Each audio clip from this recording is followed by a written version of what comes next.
Yes! Oh my gosh. I'm so glad you're back. I love spending time with you, right? You have found me because you are femme, or maybe you are queer, or maybe you are part of the global majority. And being part of one of these groups, or part of all of those groups, you are also an improviser, or dabbling in improv, or you have been doing improv for hundreds of years. Either way, what you are truly wondering is it possible to bring my perspective, my story, my journey to the improv scene and share it with other improvisers and an audience? How can I even begin to be vulnerable? What steps do I take? What do I do? How do I think of improv as an art form where I can share myself? Well, you found me, I found you, and we're going to talk about it.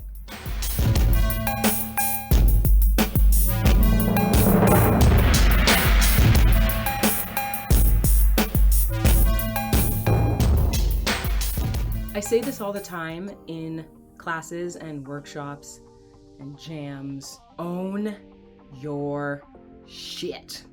I say it a lot, and owning your shit is about recognizing when you've made an offer and holding on to it. One way that we do this is when we make a mistake on the improv stage, right? Whether that is saying something completely random and then saying it again later, right?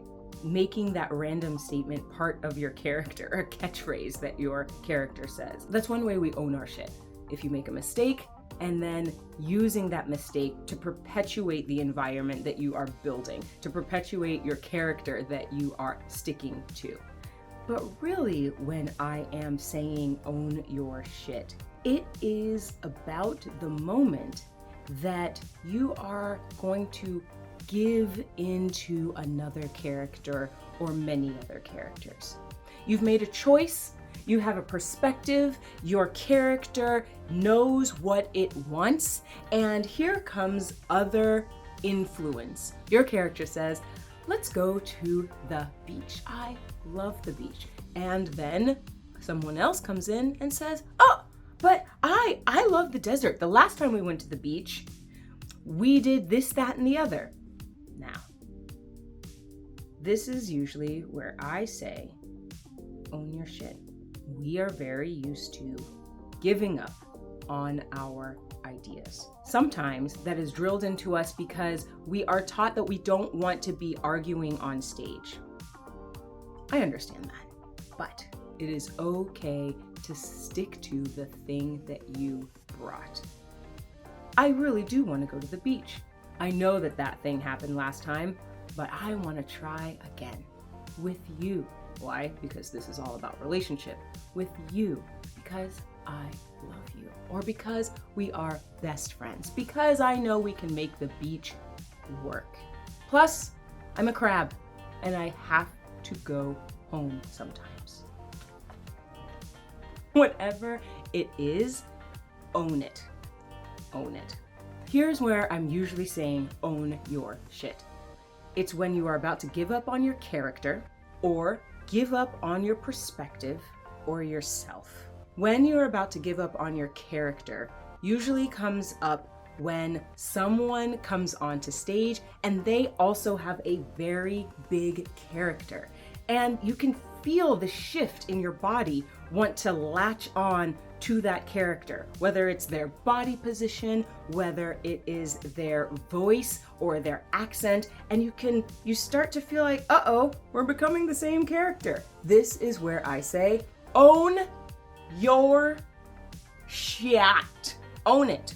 Own it. Stick to your character choice, right? It's okay for two of the same character to be on stage together. That's okay. But you made a choice already, so stick to it. It's going to be much more interesting to see what your character and this character have in common as they move through the space or the scene. 2, when you are about to give up on your choice, right? You have sat down in your chair, you have mimed your, You have sat down in your chair, you have mimed your newspaper and your glasses, and you are reading the newspaper and you are comfortable. And here comes your improviser partner to say, oh my gosh, come on, let's go to the beach. And what you do is you close up your newspaper, you kick your sunglasses or your glasses to the side, you get up and you walk right out and you want to go to the beach. Before any of that happens, as soon as I would see you close that paper, I would say, own your shit. What choices did you make and why? You sat down for a reason. You opened that paper for a reason. You adjusted your glasses for a reason.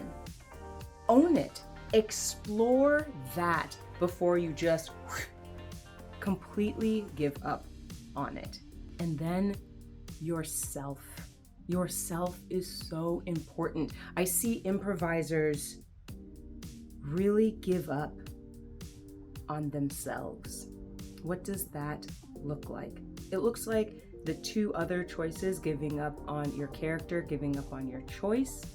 But really what it looks like is when you are making an offer inside of a scene and it doesn't seem like anyone is listening. It feels like no one hears you. Instead of continuing to make the offer in different ways, you drop yourself, your character, your perspective, you even drop who you are, right? It's Shannon now instead of Marquay, right? I came in as Marquay and Marquay really wants to go somewhere. Oh, Marquay has an idea and Marquay is feeling like maybe nobody is listening to them. Come on now, are y'all listening to me? You're not listening? Why you ain't listening to me, right? This is fun for me. It's like super, I love Marquay now. Marquay is my favorite character. You see that either in character or as improvisers, people are like, Marquay, you're crazy. Marquay, they're dismissive of who you are.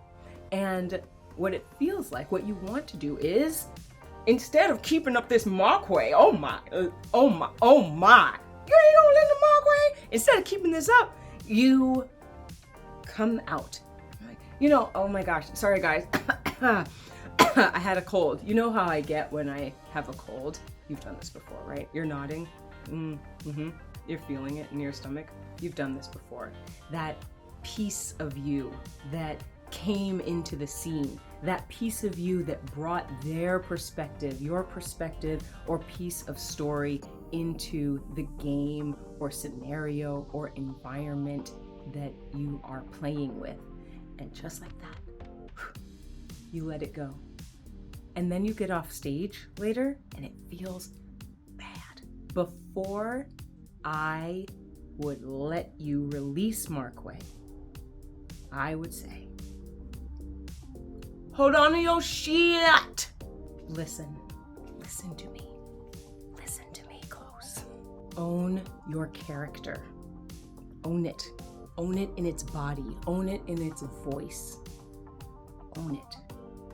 Own your choices. Own your choices. Even if they are mistakes. Own them. Own them. Even if they are mistakes, own your choice. Something in your body and mind has moved you to make that choice. Explore it. Own it. And own yourself. Own yourself on stage. Whatever perspective you are bringing that is part of you onto stage, it's important, valid, and beautiful. All it does is enrich and enliven a scene. It makes other partners have to work with you, and we want to do that. That is what improv is about. So own it. This is about you. It is. It really, I know, it's not about you. It's about all the other improvisers. Sure. But you have found me for a reason, and it is about you. Own your shit. Tell me how it goes. Tell me in what way for your next show you are going to own your shit, or tell me how you did own your shit. Put it in the comments. I want to read all about your improv journey. obviously like, subscribe, press the bell, and come back, because I want to talk to you more about how you can bring your perspective, your story, your journey, and yourself all to the improv stage. Okay, that's it. You can go. I don't have anything else to say. You like my plants? They're so nice. They're so pretty. They need more sun. Bye. I'll see you on and off the stage.